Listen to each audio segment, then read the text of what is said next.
Buenas tardes, damas y caballeros, bienvenidos a una edición más de Cautivos del Mal, este rincón de libertades, de libre pensamiento, de libros, de literatura, de protagonistas de nuestra cultura, del teatro, de las artes. Bueno, hoy tenemos un programa doble y les vamos a presentar en primer lugar a Jeanette Clarion, poeta, fundadora de la editorial Vaso Roto, que publica unas antologías de poesía de mujeres de distintas latitudes que van a descubrir hoy que van a ser extraordinarias y que van a ir corriendo a su librería a por ellas. Y además con ella y con María Fuentes, que es la editora, la delegada editorial en España de Vaso Roto, de un personaje que yo adoro, que es Harold Bloom, el autor del canon occidental, ese bestseller polémico, desde luego. Bueno, pues Vaso Roto está publicando las conferencias, las obras de Harold Bloom, la última poesía estadounidense y los grandes personajes de William Shakespeare, así que una fiesta. Y en segundo lugar va a estar con nosotros Javi Martín, el mítico actor y presentador de televisión, uno de los fundadores de ese programa que ustedes recuerdan, Caiga quien caiga. Vamos a hablar con él de su último libro, unas memorias confesionales de un problema que atravesó, el trastorno bipolar, que nos va a explicar, pero con él vamos a repasar su carrera, su trayectoria y muchos mensajes positivos para amigos y amigas de Cautivos del Mal. Vamos a pasarlo fenomenal. Pero antes, como cada semana, empezamos con 3 libros. El primero, bueno, un libro verdaderamente adorable, Borrachos, de Edward Slingerland, de Deusto, cómo bebimos, bailamos y tropezamos en nuestro camino a la civilización. Bueno, un trabajo impresionante sobre la filosofía del alcohol y del vino, un trabajo, desde luego, de erudición interdisciplinar, porque aparece pues, desde la psicología social a la literatura y sobre todo la genética, este maravilloso investigador, Edward Slingerland, que es un filósofo canadiense-estadounidense que ha publicado muchísimos libros. Es una forma distinta de abordar a Dioniso. Dionisio es un poco ese dios que empieza a hablar de las mentes borrachas, el dios de las cogorzas y el dios de la creatividad, ya saben ustedes, in vino veritas. Bueno, el libro atraviesa el rock and roll, la modernidad, pero luego también asuntos muy sociales como la peligrosa alcoholemia al volante, las peleas de bar y las enfermedades. Todo esto desde la historia, desde la mitología, Baco, Dionisos, a el mundo actual. Borrachos, de Edward Slingerland en Deusto. Una maravilla, fíjense ustedes qué cubierta, una exquisitez.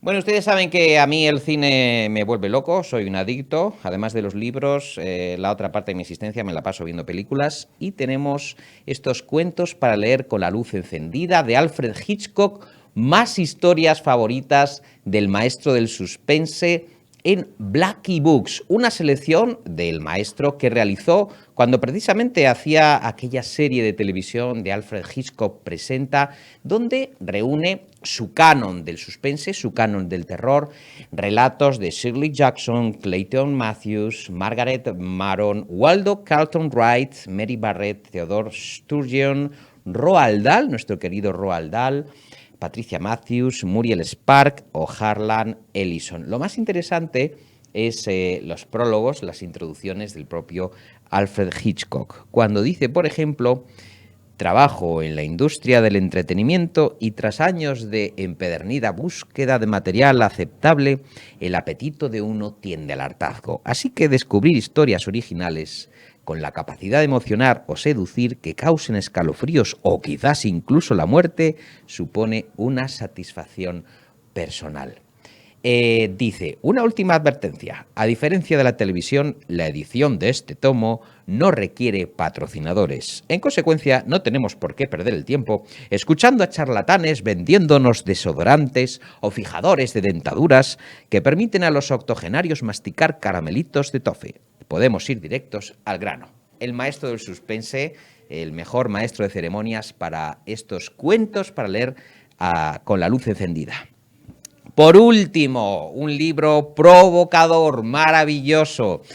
Un libro muy rompedor porque nos habla de el mundo LGTBI en el cine y además de una manera muy fresca y muy divertida, de Francina Ribes Pericás, Ausencia y exceso, lesbianas y bisexuales asesinas en el cine de Hollywood.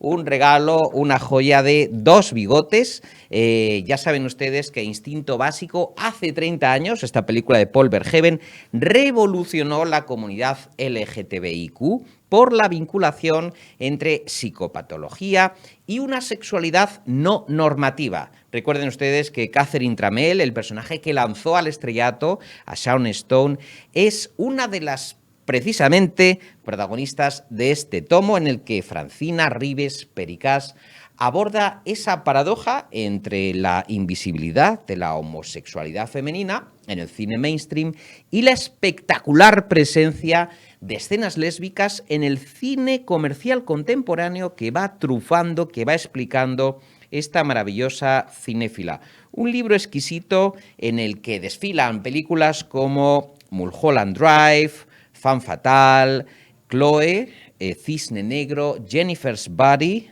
Thelma, El asesinato de la familia Borden y Juegos Salvajes, algunas más clásicas, Mujer Blanca, Soltera Busca, El Ansia, esa película impresionante con David Bowie y Catherine Deneuve, etcétera, etcétera. Una maravilla, se lo recomiendo de verdad, Ausencia y exceso de Francina Ribes Pericás, lesbianas y bisexuales asesinas en el cine de Hollywood. Un libro provocador, divertido y muy bien escrito en dos bigotes. Sin más dilación, vamos con nuestra primera invitada, Janet Clarion y María Fuentes, las responsables de esta editorial de poesía Vaso Roto.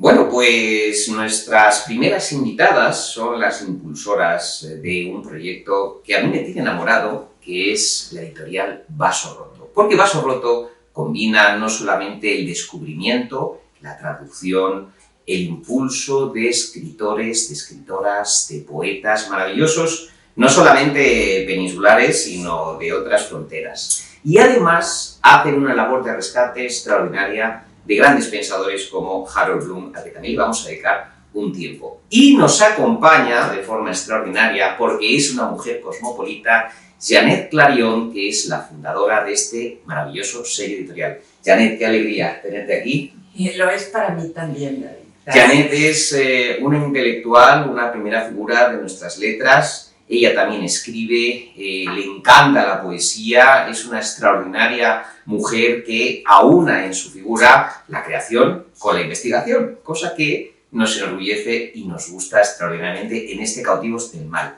Pero además viene acompañada de la delegada editorial de Vaso Roto en España, que es María Fuente. María, bienvenida. Muchísimas gracias. También otra investigadora, además es filóloga comparatista, y es la que aquí en España coordina todos estos títulos de los que vamos a hablar hoy, porque traemos, bueno, por supuesto, a Harold Bloom, pero les voy a decir que hay unas antologías de poetas checas, de poetas polacas. Bueno, están haciendo una labor de rescate que, de verdad, vayan ustedes esta misma tarde o mañana domingo a su librería más próxima y pidan sus libros de Vaso Roto. Janet, esto es un ejercicio de romanticismo, de lucha contra los tiempos que corren y además siempre con la elegancia, con ese ojo clínico que tienes para seleccionar los materiales. Bueno, es un gusto para nosotros y es nuestra ética, digamos, David. María, todas en el equipo de Vaso Roto siempre estamos buscando la excelencia. Primero, la excelencia. Y tratamos, ¿verdad? Segundo, la ética con nuestros lectores, con nuestros tiempos y con el pasado. Estaba leyendo algo muy bello que lo anoté ayer, leyendo a Vicente Luque, menciona una cita de Ortega y Gasset que la anoté porque me gustó mucho, es la altitud de pretérito amontonado, que es una bella expresión que Chillón toma de Ortega y Gasset y que yo tomo, dije Vicente Luque, me equivoqué, es Vicente Luis Mora, un poeta, crítico y pensador que ha luchado incansablemente por el libro y por la lectura.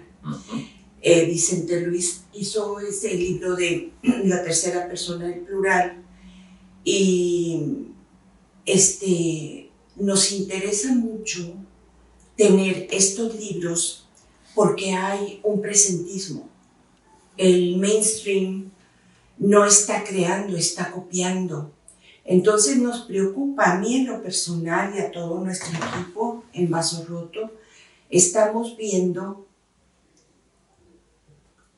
la búsqueda de algo que parece es algo antiguo, pero que es la sabiduría. La literatura no debe darte saber sino sabiduría. No se trata de ver quién conoce más, quién ha alcanzado más, sino simplemente esa lectura del yo mismo. Esto es muy importante porque Vaso Roto ejerce una labor editorial, vamos a decir, como bien dice Janet, frente al presentismo, frente a la improvisación, frente a las modas. Janet, además, forjada con grandes profesores en los Estados Unidos de literatura, entre ellos Harold Bloom, del que tenemos, bueno, yo te voy a decir que tengo una alegría personal porque ver aquí en España publicados, María y Janet, los tomos monográficos de las obras de William Shakespeare, bueno, yo creo que esto es una fiesta para todos los que amamos la literatura. Sí, sin duda. ¿Cómo ha sido el trabajo de seleccionar estos volúmenes, las traducciones maravillosas de Ángel Luis Pujante y, sobre todo, lo importante, la colección completa, no se me dejen nada, porque además, fíjense ustedes que Vaso Roto tiene este tomo de la escuela de Wallace Stevens, que lo ha publicado en tapa dura, y que completa la visión del autor del canon occidental. Claro, Harold Bloom fue muy criticado en su momento y de manera absurda, desde mi punto de vista, por el canon occidental. Ese libro que tú acabas de tomar, que es la escuela de Wallace Stevens, no existe en inglés. Es un libro que nace de una estancia en la Universidad de Yale de 6 años, en donde estuve tomando los seminarios de poesía norteamericana contemporánea y los seminarios de teatro, en donde Bloom tomaba a cada uno de estos personajes. La manera de enseñar de Bloom es tomar un poema, ver de dónde viene un verso, por ejemplo, de Wallace Stevens, irse hacia atrás y llegar hasta uno de los personajes de Shakespeare. Pero ¿cuál personaje, cuál obra de teatro y cuál línea? Es decir, saber leer no es llegar a comprender un poema y decir qué bello, sino cuando leemos, y lo mismo sucede con la traducción, leemos no a Wallace Stevens, leemos en Wallace Stevens a Shelley, a Wordsworth. Tú iniciaste tu programa con los románticos. Los románticos, de quien que después del Renacimiento es el movimiento más importante, me parece a mí, porque buscan esa forma de encontrarnos a nosotros mismos, ese yo, incluso en la pintura. Nunca se en la música. En la música. Nosotros acabamos de sacar, de hecho, un libro, Gaspar de la Nuit, que o sea, que todo tiene que ver con todo. Si es Debussy, si es Ravel, tratamos en ese sentido de formar lectores, no porque no estén formados, sino porque haya esa capacidad de asociación sináptica, que es como se da realmente el conocimiento en el cerebro, para que no se te olviden las cosas, porque los datos se te van a olvidar. Si la revolución inició en 1910 y terminó en el 17, no es trascendente, sino qué tipo de revolución fue. ¿Es una revolución intelectual? ¿Es una revolución campesina? Entonces, me parece que el conocimiento que nos da Harold Bloom es el de la asociación, el de la sabiduría y el del conocimiento del yo mismo. Escribe Janet Clarion en la introducción de la escuela de Wallace Stevens un perfil de la poesía estadounidense contemporánea en vaso roto que los poetas de una tradición en un principio carecen de ella, por lo tanto la inventan. La escuela de Wallace Stevens se nutre de Longino en el sentido sublime y de Ralph Waldo Emerson en su mirada a la naturaleza. Sus seguidores son lectores fuertes, ávidos, reflexivos, solitarios. Han leído los griegos, por ende pueden seguir los postulados del romanticismo, así como los del simbolismo, el naturalismo, el surrealismo y, por lo general, se han nutrido de otras lenguas. Yo creo, Janet y María, que faltaba un poco, porque en España hay mucho desconocimiento sobre la poesía contemporánea de los Estados Unidos, y yo creo que para cualquiera que se quiera acercar, me parece un enfoque imprescindible, ¿verdad? María. No. Para nosotros, la escuela de Wallace Stevens es, a nivel de las personas que trabajamos, una Biblia, básicamente, y creo que da ser cierto, porque si Janet me permite contarlo, Vaso Roto surge, si no me equivoco, cuando intentas leer a Merwin los 4 salmos y no los encuentras, no encuentras ninguna traducción buena al castellano o directamente ninguna traducción, y entonces es el momento en el que esto hay que arreglarlo, y entonces nuestro primer libro, Los salmos de Merwin, en edición bilingüe. Qué interesante. Sí, y lo que dice María me lleva a una reflexión que siempre hago, no porque me la contaron, por lo que la viví. Hay en Nuevo León un poeta que era periodista y me hizo una entrevista y me dijo, ¿pero por qué los norteamericanos? Entonces yo detecto que en los países latinoamericanos, no sé si en España suceda lo mismo, sí sucede en Latinoamérica, vemos a los gringos, entrecomillado, al poeta estadounidense como el imperio, sin percatarnos de que, precisamente porque viven en un imperio, es que se alzan de esa manera con toda su fuerza, y todos estos poetas suelen ser profesores. Y con esto quiero decir, voy a tomar 2 casos, Charles Wright y Anne Carson. El primero, Charles Wright. Yo lo conocí en una librería de Nueva York. Mi hija estaba trabajando y me dijo, tienes que venir, está la librería más grande del mundo. Es un poco exagerado decirlo, pero era Barnes & Noble.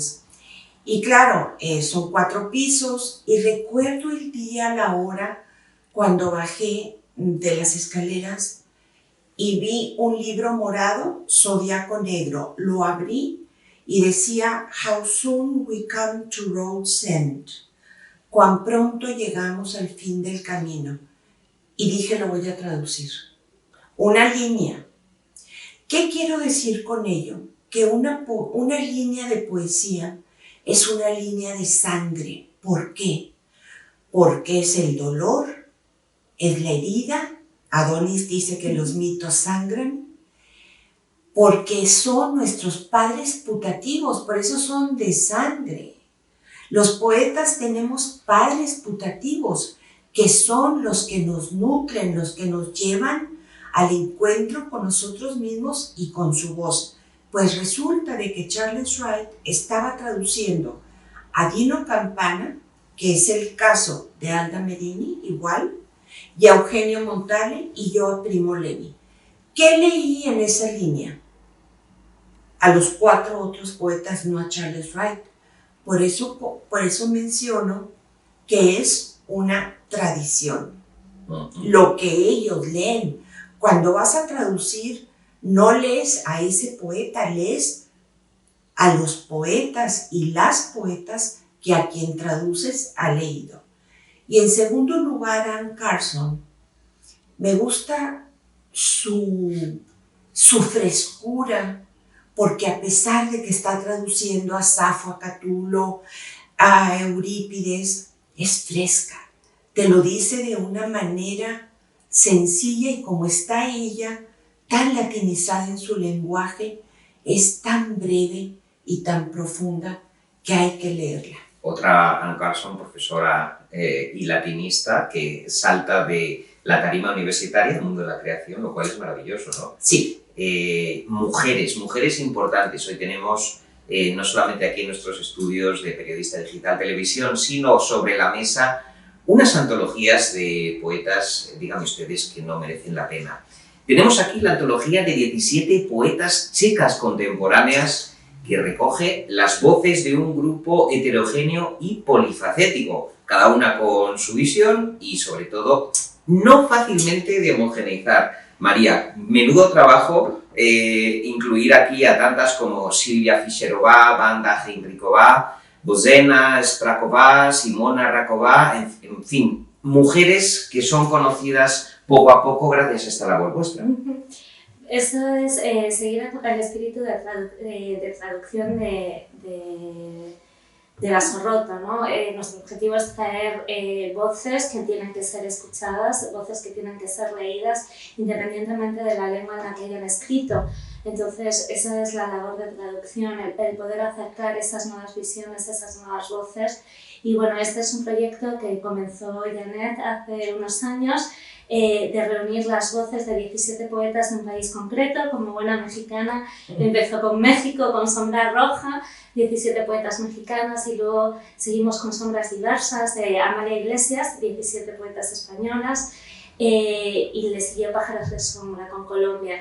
Y luego ya unos años más tarde dimos el salto a Europa y bueno, pues publicamos Portugal, Rumanía, República Checa, Polonia y Serbia, con el objetivo de hacer incluso también un estudio de literatura comparada, de qué es sobre qué escriben las mujeres actuales, y ver que tanto en Serbia, que tiene una cultura tan diferente como puede ser a la mexicana o incluso a la española, ver que los temas pueden ser los mismos o pueden ser diferentes, pero que la propia idiosincrasia de cada país hace que sean tratados de una forma sumamente original, ¿no? Sobre qué escriben, ya que te has hecho tú la pregunta, las poetas contemporáneas de distintas latitudes, ¿qué temas son los que más aparecen frecuentemente? Pues los temas son muy variados, las estéticas también lo son, pero hay una reconstrucción de la feminidad, de una búsqueda, mejor dicho, más que una búsqueda, una consecución del espacio. Nosotros somos escritoras y estamos al mismo, o en algunos casos a superior nivel, y este es nuestro espacio como autoras y aquí nos quedamos, ¿no? Janet, entiendo que además tendrás un poco el objetivo de hacer una gran enciclopedia que podamos utilizar todos los que amamos la literatura, ir a los países con un atlas geográfico de poetas actuales, poetas vivas, que bueno, es que no está hecho, señoras y señores. O sea, la labor, insisto, de Basorroto es extraordinaria en ese sentido. Toda esta ambición, también en solitario, con tu equipo, también tiene que pesar mucho, porque hay universidades enteras dedicadas, bueno, a estudios de poesía femenina, pero vosotras estáis, bueno, haciendo esta labor, bueno, en solitario, como digo. Pues yo creo, fíjate que lo he pensado y tienes mucha razón, David, que la labor del editor es tan solitaria como la del poeta. Se habla mucho de la soledad del poeta, pero es tan solitaria la labor del editor. Pero pues yo creo que es nuestra pasión y es nuestro proyecto de vida. Tenemos un equipo maravilloso. Pues María lleva la oficina de España y está Clara y tenemos a Maite, que es nuestra diseñadora, a Ángeles, nuestra editora, tenemos nuestro equipo en México de administrativa, Carla, y Pedro y Ana. Entonces... Y tu ilusión permanente.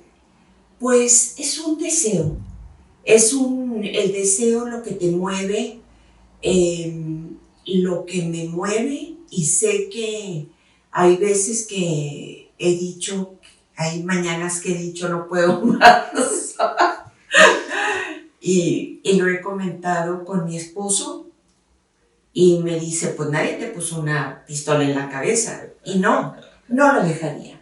Yo quiero que me entierren con un libro. Hombre, ¿con uno o con varios? Nosotros ya está rondando más de los 300 títulos, así ¡Qué maravilla! ¡Qué maravilla! Te iba a preguntar, querida Janet, que a nuestros amigos, los que tenemos al otro lado de las pantallas, que además siguen mucho este programa, y los libros, el mundo de los libros, ¿cómo era Harold Bloom? Que siempre este hombre, que tú además has tenido la suerte de conocerlo, ¿cómo te enamoró también de las letras, sus clases? ¿Cómo era este hombre tan extraordinario y que además, bueno, pues ha llegado al gran público gracias a las ediciones que han hecho de su obra? Pues mira, Harold Bloom yo lo conozco porque cuando traduzco el libro mencionado de Charles Wright, cuyo título es Zodiaco Negro, lo abro y les cité solamente una línea, pero cuando empecé a ver, había ganado el Book National Award y el Circle Award y varios premios. Ese libro en específico de Charles Wright. Pero me deslumbró, pero ¿cómo puedes decir sin conocer a un autor, voy a traducir ese libro? Fíjate lo que es la necesidad de darlo a ver por la forma en que ha cambiado tu vida. Entonces empiezo a traducir, me pongo en contacto con una persona porque quiero decir que yo estudié 6 años en Estados Unidos. Mi madre me habló desde niña en inglés y no es lo mismo hablar inglés que traducir literatura, porque el lenguaje literario no tiene nada que ver con el lenguaje de todos los días. Consulté a una persona que es un profesor en una escuela americana de Monterrey. Trabajé, pero luego le escribí, le dije que quería ir a saludarlo. Entonces fui a Charlottesville, Virginia, en donde vive, en una casa victoriana sobre una calle que se llama Locust Avenue. Y aquí les voy a decir algo a nuestro público y a ustedes dos que me llama mucho la atención, porque la imaginación es lo más importante en esta vida. No es la intuición, no es la fantasía, es imaginar mundos posibles, y de eso se nutre el deseo. Yo leo un poema que se llama Filing My Nails in Buddha's Yard, limando mis uñas en el patio de Buda. Yo asumo como traductora y veo los cerezos en flor, veo un Buda gigantesco, verdoso, cobrizo, los campos verdes, todo floreando y el silencio detrás. Llego a su casa en Locust Avenue, timbro y hay una fuente que no mide más de diámetro que esta mesa, y sobre la fuente una estatua de Buda no más alto. ¿Cuántos centímetros será? 50 centímetros. Dije, este es el patio de Buda de la casa de Charles Wright. ¿Qué quiero decir?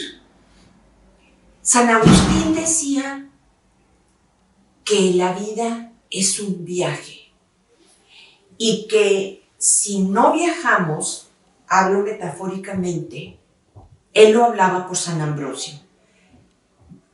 leeremos solamente una página del mundo y de nuestra vida.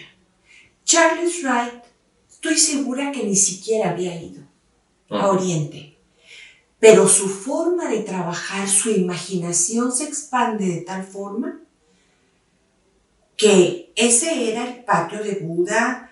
Él se nutre de esta gran tradición, de la tradición de la dinastía Tang, de Du Fu, por ejemplo, mucho, que también tenía una cabaña.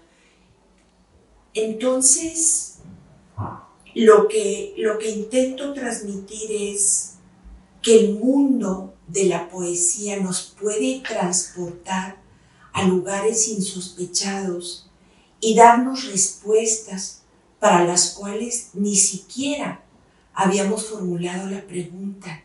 Es decir, nos llena de una verdad, nos inserta en el terreno de la singularidad, porque él me dio a ver a mí algo que yo proyecté, y es por eso mismo que aprendemos a leernos a nosotros.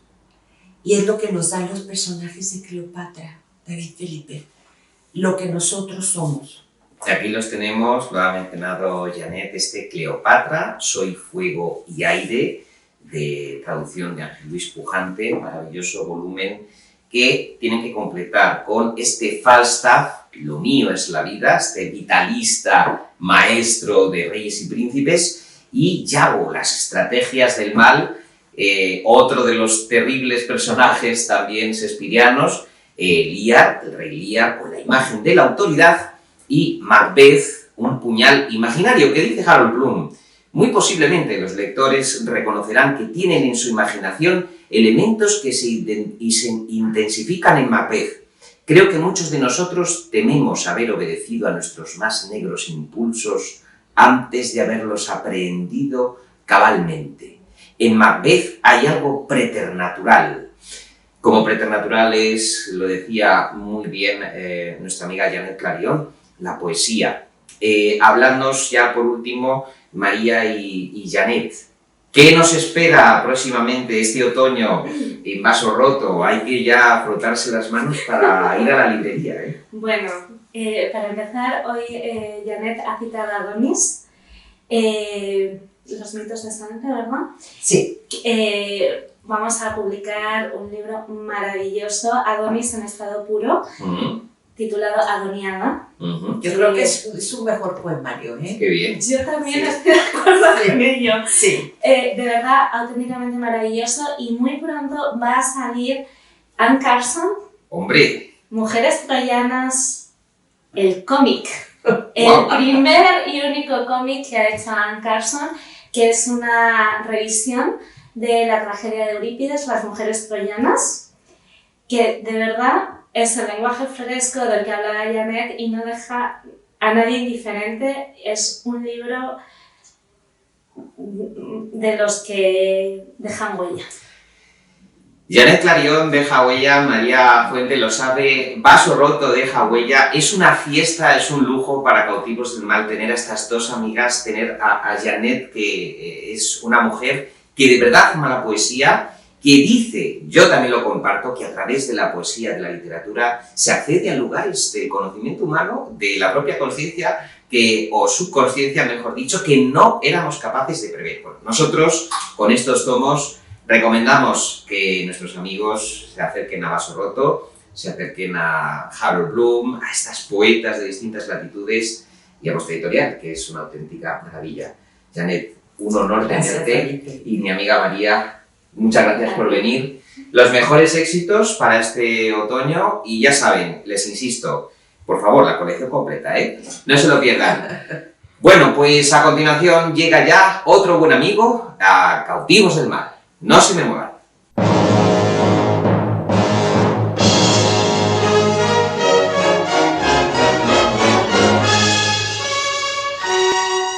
Les Les anunciaba en el sumario que hoy vamos a tener a uno de los grandes protagonistas del mundo audiovisual, un hombre extraordinariamente completo que acaba de publicar este volumen testimonial de grandísimo interés.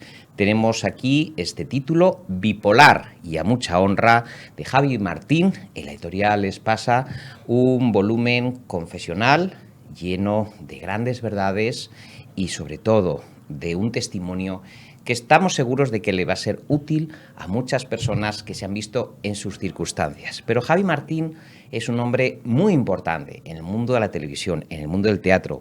Vamos a hablar de su carrera, de sus hitos, de sus recuerdos, de su personalidad, en definitiva, y de cómo su vida ha ido transcurriendo por muchos y distintos estadios, siempre vinculados con la actualidad. Y es un gusto recibirlo. Javi Martín, bienvenido a Cautivos del Mal. Muchas gracias. Qué placer tenerte. Qué presentación. Tengo que venir más aquí. Sí, sí. Bueno, además que aquí traemos a personajes genuinos, únicos. Tú sí lo eres. Y primero agradecerte la valentía de dar en este volumen, testimonio de un proceso, un trastorno que lo pudiste identificar y sobre todo, y es la alegría de poderlo compartir contigo, lo pudiste sujetar, controlar y domeñar, como dice. Sí, bueno, ha sido un proceso, ¿no? Esto muchas personas que tienen trastornos mentales lo van a entender porque, bueno, al principio es una bomba, ¿no? Cae en tu vida, no sabes qué hacer, tu entorno no sabe cómo manejarlo, ¿no? Pero bueno, una vez que asimilas lo que tienes, que asimilas que tienes que tomar tu medicación, que tienes que cuidarte, que tienes que confiar en tu entorno cuando te dicen que te ven mal y esas cosas, se puede llevar una vida muy, muy estable, ¿no? Hay una idea errónea de que cuando uno tiene un trastorno mental, en mi caso bipolar, siempre estás en la manía o en la depresión. Y no, cuando estás tratado y cuando estás, pues ya lo gestionas bien, puedes llevar una vida estupenda y muy feliz, como es la mía, vamos. Este libro arranca con un momento muy importante en la carrera de Javi Martín, Caiga quien caiga, uno de los míticos programas de la televisión, un revulsivo para el periodismo, en el que él era uno de los copresentadores junto a nuestro querido Gran Wyoming, pero además reinventaron la forma de afrontar la actualidad. Y él estaba en el epicentro del huracán. Y dice Javi Martín: como cualquier otra enfermedad, la fama también es un poco imprevisible y a veces le llega a uno cuando menos se lo espera. A mí me llegó muy joven y muy guapo, cito textualmente a mi madre, a través de un programa de televisión muy popular en aquel entonces que se llamaba Caiga quien caiga. Bueno, este programa te hizo extraordinariamente popular, la gente se descubrió. Yo te diré que los testimonios de muchas personas era, efectivamente, no solo de tu madre, pero este tipo tan simpático, tan encantador, tan guapo. Incluso te hacían comparaciones aquí, que es un programa cinéfilo, con el gran Cary Grant. Decían, sí, pero es el Cary Grant español. Yo no lo veo por ningún sitio, pero es verdad, me lo ha dicho mucha gente a lo largo de mi vida, sí. Y este capítulo, que es muy importante para entender a Javi Martín, ¿cómo vas encajando este momento increíble que te viene como una gran explosión en tu vida personal? Porque eso entiendo que es difícil de ir administrando las dosis moderadamente. Bueno, yo me lo tomé, era muy jovencito, yo creo que debía tener como 23 años y primero me lo tomé con muchísima ilusión que me llamaran de un programa de televisión. Yo tenía más o menos claro, digo, yo creo que me van a coger para reportero, pero de repente para mí fue una sorpresa que me eligieran para ser presentador también. Y luego yo lo viví con naturalidad, me divertía muchísimo, conocía muchísima gente, el trabajo era estupendo con los compañeros maravillosos, había muy buen ambiente siempre, Wyoming fantástico siempre, y lo viví con naturalidad. Y luego, pues llegó la fama y también con naturalidad, entendiendo que había que atender a todo el mundo que venía, que una persona cuando venía, esa persona no sabe que han venido 10 antes, entonces hay que atenderle. Y tenía mis truquitos que cuento en el libro para intentar compaginar tu vida personal con esa popularidad, ¿no? Porque bueno, porque había momentos que, bueno, pues, que querías estar más tranquilo, pero había que entender que había que atender a todo el mundo, porque sobre todo venía desde el cariño. Lean a Javi Martín en este libro, le recordamos Bipolar y a mucha honra, que es mucho más que un testimonio personal, es la historia de unos años gloriosos, unos años audiovisuales, les diré que de la máxima calidad, muchos disfrutamos con aquel programa y dice Javi Martín que, por ejemplo, durante los 7 años que duró este espacio, que ya son años, tuvo la oportunidad Javi Martín de codearse con todo tipo de personalidades, Madonna, Tom Jones, Laura Pausini, Álvarez Cascos. Viajó bastante. Londres, Nueva York, Berlín, Los Ángeles, Roma, Alcorcón, Getafe Norte. Una vez hasta le regalé una rama de olivo a Yasir Arafat. Incluso me dio un beso a Ana Belén, que recuerdo que en mi cabeza mis neuronas dijeron al unísono Agapimú. Y ahora viene lo importante. Parte del éxito del programa también estaba en que se notaba que nos divertíamos mucho. Mucha gente me preguntaba cómo conseguíamos que pareciera que nos lo pasábamos tan bien. Y la respuesta en realidad era bastante sencilla. Es que realmente nos lo pasábamos tan bien. Sí, sí, sí. Había muy buen rollo, era muy divertido. Y yo creo que, bueno, disfrutábamos y eso se nota. Cuando una persona, ya sea en el escenario del teatro, en la televisión, cuando disfrutas eso lo transmites, ¿no? Y luego, por ejemplo, en el programa de televisión, lo que era en el plató, de repente Wyoming hacía un espectáculo durante 15 minutos para el público que estaba ahí, que solo veía ese público, ¿no?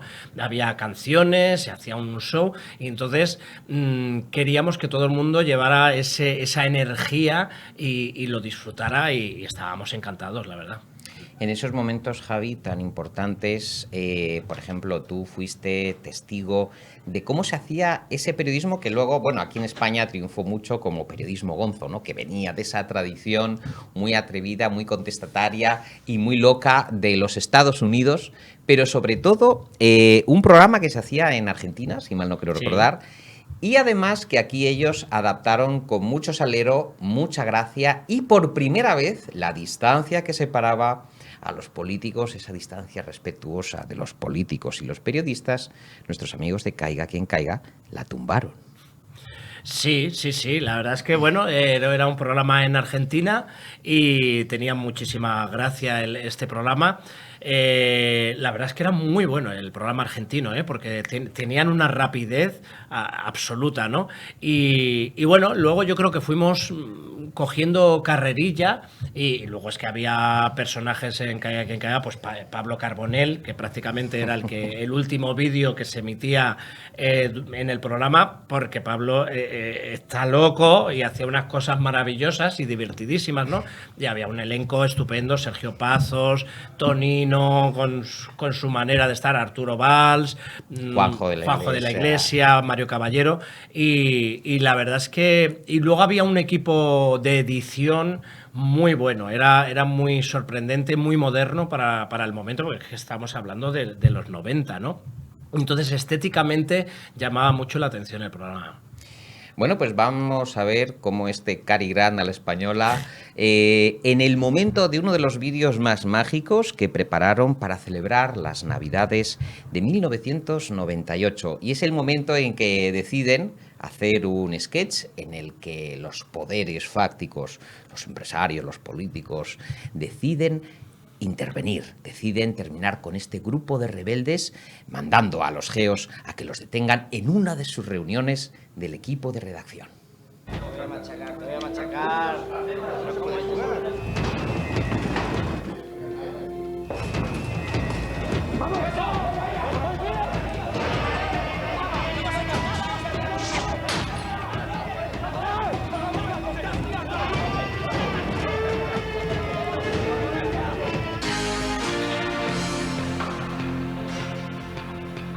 Acaban de ver las imágenes exclusivas de la detención del equipo de Caiga Quien Caiga, facilitadas por la policía. Según nos comunican, en las próximas horas pasarán a disposición judicial a la espera del juicio en el que tendrán que hacer frente a los cargos de conspiración, desobediencia a la autoridad y actuación en grupo.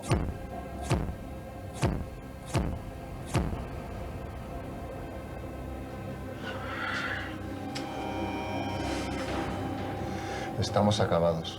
No os preocupéis. Ni siquiera sabemos de qué nos acusan. Pues yo estoy acojonado, tíos. ¿Y para que me acojone yo? Mira que lo dije, no teníamos que haber ido a comer a la Moncloa. ¿Para lo que ha servido?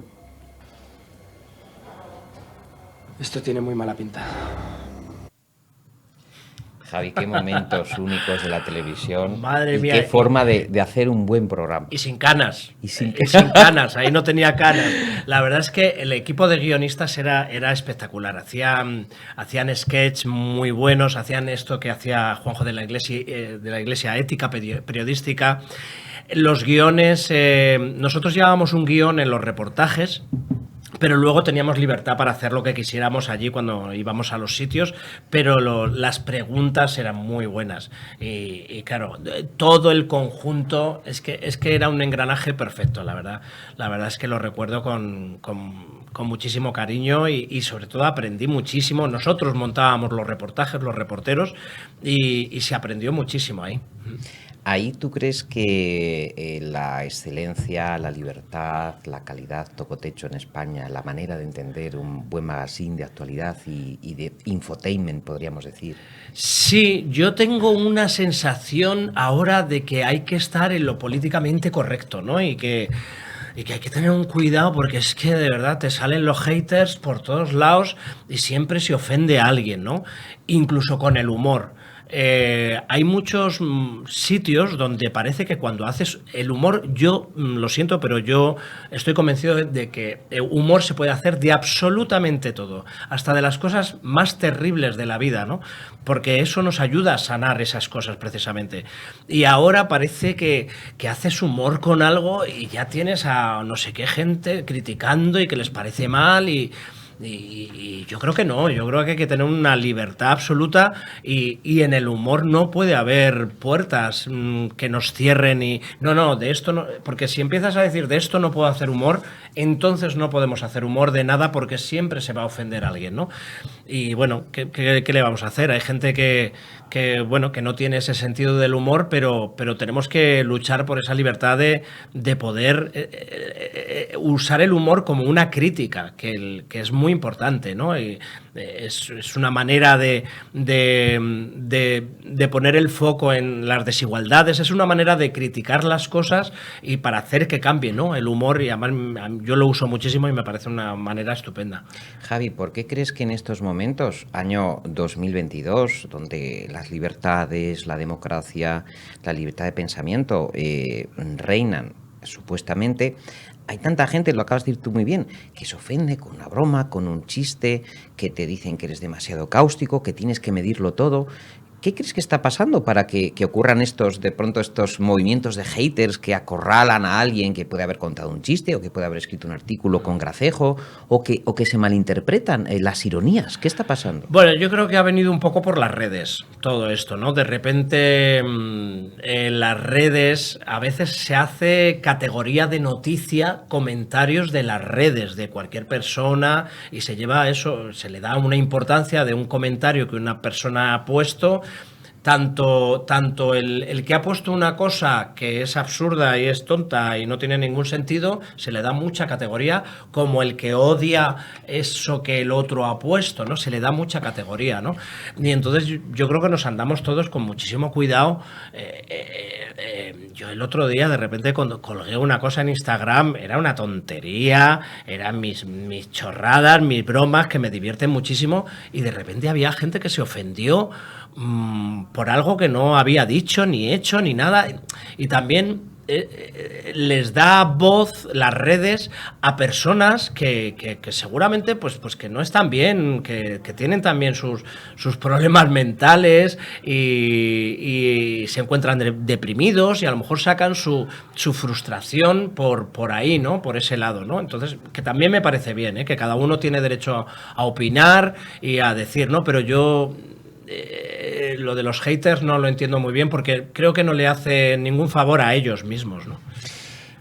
Javi Martín, en Bipolar y a mucha honra, nos ofrece sus testimonios y sobre todo no sienta cátedra, porque él habla desde el corazón, en estos hermosísimos dibujos, como un cuaderno de notas. Bueno, hermosísimos. Un diario personal. Hermosísimos no diría yo. Hermosísimos, digo, atravesando la crisis que tenías. Sí, pero vamos, mi padre me preguntó cuando saqué el libro, me dijo, ¿esos dibujos son de cuando eras pequeño? Porque son muy malos, son muy malos. Lo que pasa es que sí que es verdad que quería poner en ese cuaderno que me regaló mi padre, escribí poemas también muy malos, seguramente, pero los dibujos y los poemas y unos esquemas que hice reflejaban muy bien mis estados, tanto en la manía como en la depresión. Y entonces, para ilustrar el libro, yo creo que venía muy bien explicar cómo me sentía por dentro con esos dibujos. Sí. ¿Qué es lo que más te ayudó? ¿Cómo conseguiste, aunque es verdad que lo cuentas, pero para nuestros amigos de Cautivos del Mal, lo que te ayudó a triunfar sobre una enfermedad bastante dura? ¿Cómo conseguiste triunfar? Bueno, yo creo que sobre todas las cosas, mi marido, mi familia y mis amigos. Yo tengo muchísima suerte de tener el entorno que tengo. Cuando de repente, en general, siempre ha pasado en mi entorno, cuando alguien tiene un problema, de repente todo el mundo se lanza ahí y apoya en lo que puede apoyar, ¿no? Y ellos me han hecho ver cuando yo no estaba bien y yo no era capaz de verlo, porque la manía es lo que pasa, ¿no? Que tú no lo ves. Me han hecho entender la necesidad de tomar la medicación, me han hecho entender la necesidad de visitar al psiquiatra, al psicólogo, cómo me han apoyado en los momentos de depresión más profundo, han estado ahí, cómo no me han soltado de la mano cuando yo tenía que estar acompañado todo el día. Si no era mi marido, de repente era un amigo, si no era mi hermana, luego venía mi padre, luego tal, que era incómodo para mí porque sentía que no me sentía libre, pero con la distancia el entorno y la familia es indispensable, ¿no? Es el que uno tenga un diagnóstico de un trastorno mental, es importante que uno sepa lo que tiene, pero que el entorno y la familia entiendan lo que tiene la otra persona y cómo pueden colaborar, cómo pueden ayudar, es indispensable, porque el camino a la estabilidad es muchísimo más rápido, muchísimo más. Se tienen que informar, tienen que tener paciencia al entorno para acompañar y entender que esas fases de crisis, de pasarlo muy mal, son pasajeras, pasarán, pero el entorno lo tiene que entender para acompañarle y para que vaya más rápido. Muchos médicos y científicos están comprobando a través de estudios muy importantes, no solamente nacionales sino internacionales, que la pandemia, el confinamiento, ha supuesto un incremento en el número de enfermedades mentales y también en el número de suicidios, que es como un tema tabú en los medios de comunicación. Y nuestro amigo Javi Martín, precisamente en este proceso, ha salido triunfador. Javi, ¿por qué crees que está ocurriendo esta especie de incremento en el desánimo, en las enfermedades mentales de la sociedad actual, estando todos, Javi, tan conectados con nuestras redes, supuestamente acompañados, que podemos pedir auxilio a cualquier teléfono de ayuda en cualquier momento, pero sin embargo es precisamente este momento el más crítico en cuanto al número de estas enfermedades? Bueno, yo creo que estamos empezando a hablar de la salud mental ya públicamente, pero el problema de salud mental viene de antes de la pandemia. Antes ya había un drama absoluto. Lo que pasa es que con la pandemia es cierto que se ha disparado y bueno, muchas personas necesitan mucha ayuda, ¿no? Y de alguna manera las redes sociales, por un lado, yo creo que ayudan mucho en cierto sentido, pero en otro sentido, de repente, las redes como que te obligan a llevar una imagen de una vida happy, todo guay, todo feliz, estás estupendo, ¿no? Y por dentro te estás muriendo, ¿no? Y luego lo que tú dices también, hay trastornos mentales que son endógenos, como era el mío, que no hay causa externa, ¿no? Y puede ocurrirle a cualquier persona. 1 de cada 4 personas tendrá algún tipo de trastorno mental a lo largo de su vida. Y luego hay causas externas, ¿no? Se te muere un ser querido, te quedas sin trabajo, te quedas sin pareja, te echan de casa, no llegas a fin de mes. Todas esas cosas también provocan trastornos mentales, ¿no? Y lo que pasa es que necesitamos no solo hablar de la salud mental, que está muy bien, sino que ya las administraciones, los políticos pongan en marcha los mecanismos para que esto se ataje de una vez, ¿no? En España tenemos 3 veces menos psicólogos que en el resto de Europa.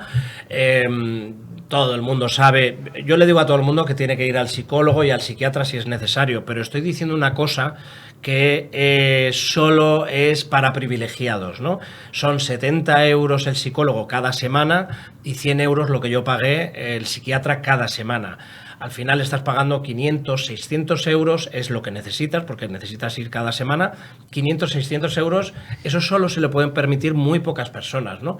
Y luego la sanidad pública, cuando te dan cita para 3, 5, 6 meses, ¿no? Y cuando estás que te quieres quitar la vida, no te pueden dar cita para dentro de 3 meses. Entonces, estamos pidiendo un plan nacional de prevención del suicidio, educación emocional en las escuelas, campañas de prevención del suicidio, miles de psicólogos faltan, ¿no? Se habla de planes y de millones que son absolutamente, bueno, es pequeñísimo ese dinero del que se habla, es insuficiente y se dan pequeñas noticias y tal, pero no se abarca realmente el problema, porque son 3.941 suicidios al año en España, 4.000 suicidios casi en España, que son 11 personas que se quitan la vida todos los días y 200 personas que se quitan la vida, se intentan quitar la vida todos los días. Entonces son unas cifras que no se pueden asumir, ¿no? Dice nuestro amigo Javi Martín en Bipolar y a mucha honra, este estupendo libro que tienen ustedes en Espasa, dice que la depresión me llevó en volandas hacia una noche muy oscura y desde esa oscuridad al deseo de escapar saltando al vacío desde mi terraza también me ha permitido encontrar motivos sólidos para no hacerlo, armarme de motivos, descubrir nuevos sabores y colores de la vida, como las diferentes tonalidades de los verdes, de los azules, disfrutar con más intensidad de las cosas que me gusta disfrutar intensamente, desde un café en una terraza hasta un paseo por la playa, el libro de antes de acostarme, la luz de algunas tardes, algunos amigos a los que a veces tengo la fortuna de poder ayudar, la primavera, el verano, la música que suena, que me suena, que tarareo y canto y pienso y que recuerdo, los ensayos, la atracción, los chistes, las sombras de los árboles en julio, en agosto, mis sobrinos, las cosas de mis sobrinos, el sonido de mis sobrinos, sus voces y la vertiginosa forma en la que cambian. Esa gente que lo mismo te dice hola que te acaricia el alma. Cantar, bailar, cantar bailando, ducharme cantando, morir cuerdo, vivir loco, amar a fondo todas las cosas que amo, no tener apenas tiempo para lo que no me importa, el olor del patio de butacas cuando entro al teatro, los olores que te acarician el corazón, como el champú, el del pan, el de la lluvia y el del amoro, las miradas cómplices con el amoro de principio a fin, la vida nuestra tan suya todo y tanto. Uno de estos elementos en los que esta preciosa prosa de Javi Martín hace alusión les va a decir quien les habla que es un adicto al teatro y ustedes lo saben que va casi todas las tardes a disfrutar de esa magia, de ese milagro.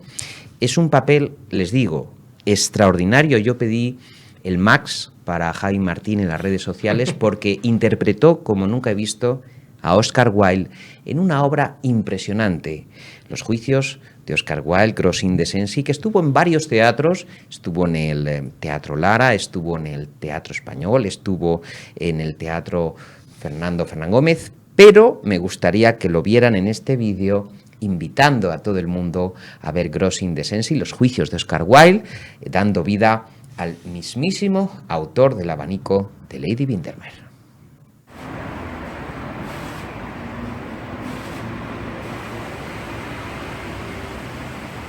Queridos amigos todos, ¿qué tal? ¿Cómo estáis? Pues me habéis pillado aquí.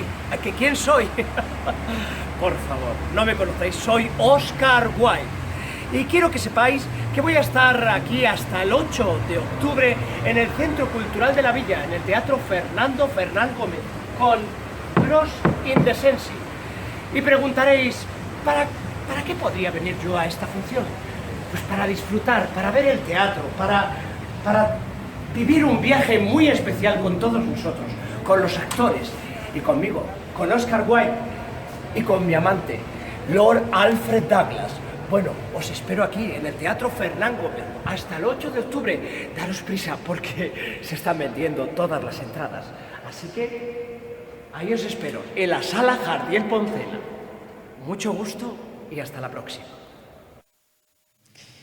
Javi, qué milagro de obra que encaje todos vosotros, la dirección, los papeles secundarios, cómo agarraste la piel y el alma de Oscar Wilde y lo que supuso además para, lo cuentas, ¿no?, en tu vida, volver a las tablas, estar allí. Eso yo creo que es una de las obras, fíjate, yo lo he dicho con amigos, lo he dicho aquí, lo he dicho en la radio, más importantes que hemos podido ver en los últimos años. Bueno, muchísimas gracias. Un momento sublime del teatro. La verdad es que era algo impresionante para nosotros hacerla. Sabíamos que estábamos haciendo una cosa maravillosa porque el texto era impecable. Es teatro documental. Nada de lo que está escrito lo ha escrito el autor.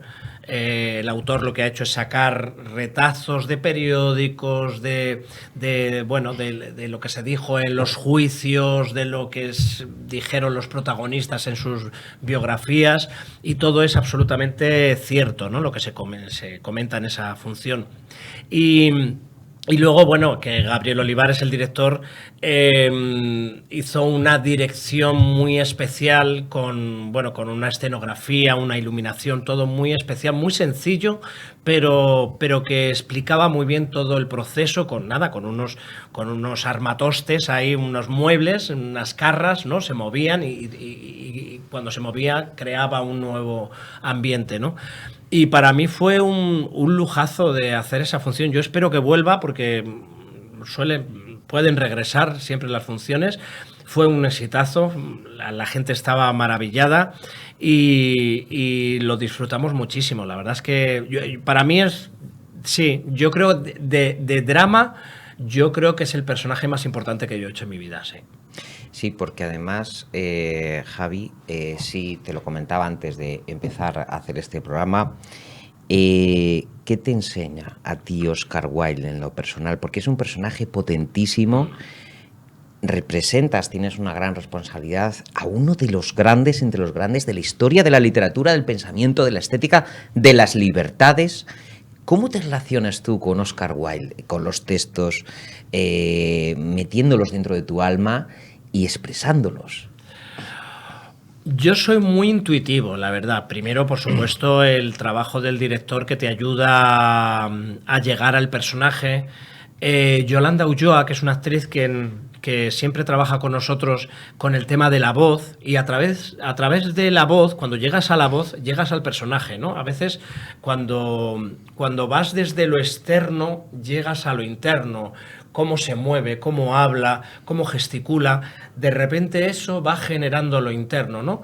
Y entendiendo muy bien todo lo que dice el personaje, es que Oscar Wilde tiene unas frases tan maravillosas siempre. A mí me hubiese encantado conocerle. Era un hombre muy especial y un hombre que vivía su libertad de una manera impresionante que le llevó a tener los problemas que tuvo, ¿no? Sobre todo por su homosexualidad, en una época en la que ni la palabra homosexual existía, ¿no?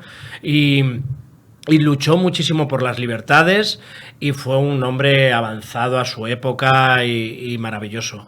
Pero yo me dejo llevar. Yo con los ensayos cada día es una capa, otro día una capa, y de repente hay un día que aparece, ¿no? Que sientes que yo de alguna manera los invoco. Sobre todo me pasó, yo creo que más que nada con Oscar Wilde, fue el primer personaje al que yo invocaba, ¿no? Porque además existió, vivió. Entonces yo hablaba con él, me comunicaba con él, y antes de la función le decía, entra en mí como si fuera Ghost, y entonces yo sentía que entraba en mí su energía y me transformaba completamente, ¿no? Y vivía un viaje de 1h30 maravilloso. Javi Martín, además, en estos recuerdos, reflexiones, consejos y otros pensamientos en la A de actor dice: desde muy pequeño siempre supe que quería ser actor. Yo iba paso a paso, la vida me iba poniendo las oportunidades y yo las iba recibiendo con mucha ilusión.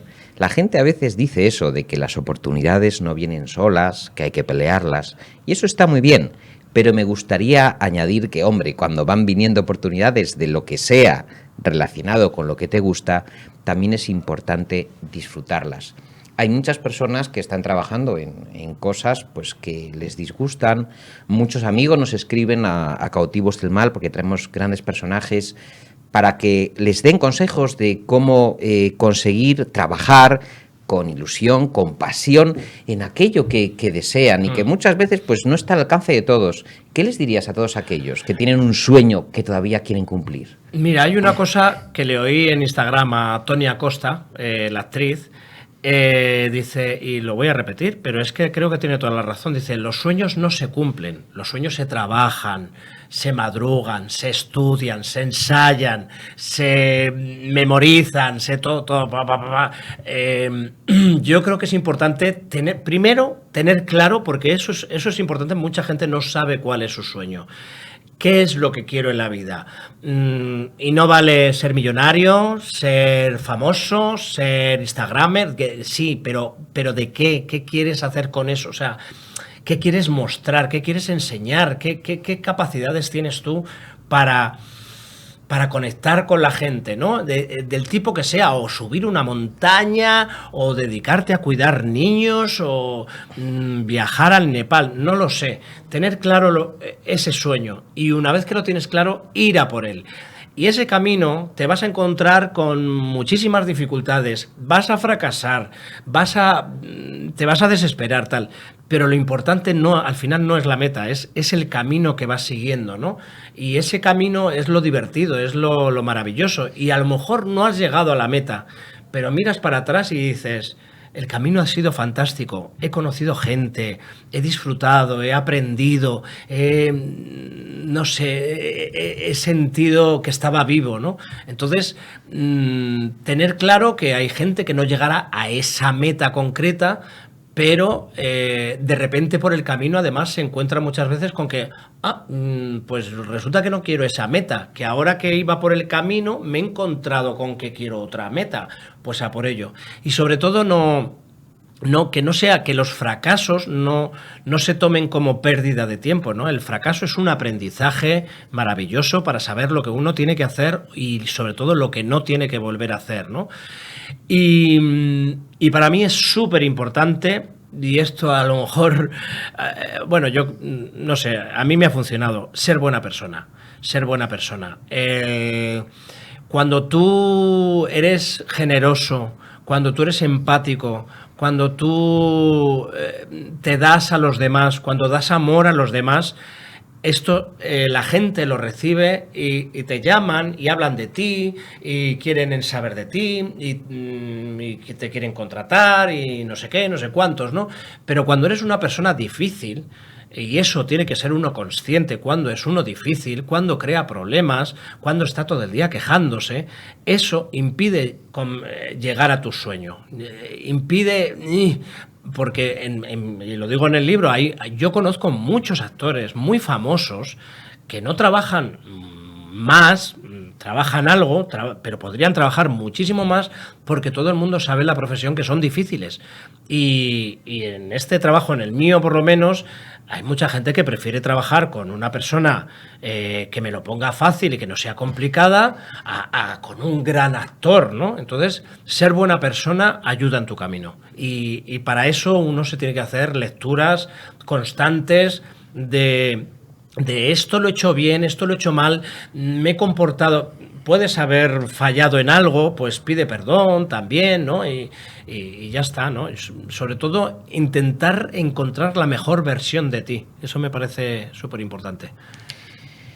No se podía cerrar mejor esta entrevista con el mensaje de Javi Martín acerca de los sueños. Peléenlos, tracen su camino, transítenlo, pero diviértanse además, conozcan gente, aprendan de los errores y sobre todo, veo que coincide Javi conmigo, sean, por favor, buenas personas, sean fáciles con los demás, empaticen con sus semejantes. Nosotros aquí, en Cautivos del Mal, intentamos cada semana traerles a los mejores. Javi, ha sido un placer tenerte en Cautivos del Mal. Un placer, un gusto esta charlita tan a gustito, qué bien, oye. Enhorabuena por Bipolar y a mucha honra de Espasa, que es un libro sobre este problema, sobre esta enfermedad, pero muchísimas más cosas, la memoria de unos años gloriosos de televisión, de teatro, de ilusiones, y que seguro que ustedes se van a ver reflejados también en él. Bueno, nosotros terminamos aquí esta semana, en 7 días, en Periodista Digital Televisión. Volvemos con Cautivos del Mal, con más cultura, más literatura y más grandes personajes. Sean buenos.